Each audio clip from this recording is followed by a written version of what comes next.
દાંતા તાલુકાના સમસ્ત સનાતની હિન્દુ સમાજ દ્વારા આવેદનપત્ર આપવામાં આવ્યું તો દાંતા ગામના સમસ્ત બજારો સ્વયંભૂ બંધ રહ્યા। દાંતા આઝાદ ચોક ખાતે મોટી સંખ્યામાં આસપાસના ગામના લોકો મોટી સંખ્યામાં જોડાયા। કરણી સેના સહિત વિવિધ ધર્મપ્રેમી સંગઠનો અને સમાજના આગેવાનો મોટી સંખ્યામાં જોડાયા। ત્યારે ખૂબ મોટી સંખ્યામાં આઝાદ ચોકથી રેલી નીકળી। મુસ્લિમ સમાજ પણ મોટી સંખ્યામાં હાજર રહ્યો તો દાંતા મામલતદાર કચેરીમાં આવેદનપત્ર આપવામાં આવ્યું। દાંતા રાજવીની આઠમની પૂજા ઉપર હાઈકોર્ટ દ્વારા જે રોક લગાવવામાં આવી છે તેને લઈને રાજવી परिवार पर लोकों में भारे रोष। आप सभी पत्रकार जहाँ पे पधारे हैं तो सबके लिए एक तो खूब आभार के आभार यहाँ पे आए हैं। ये एक डिसीजन है जो अपने हाईकोर्ट के जज साहब ने लिया है।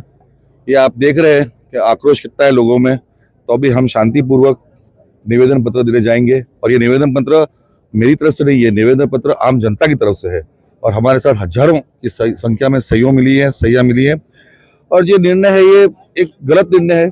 हम इसकी दरख्वास्त करेंगे सरकार को, वापस मैं कह रहा हूँ दरख्वास्त करेंगे सरकार को कि इसके ऊपर आप निर्णय लीजिए जल्दी से जल्दी, क्योंकि आक्रोश बढ़ना नहीं चाहिए और शांतिपूर्वक ये हो जाए, यही मेरी प्रार्थना है।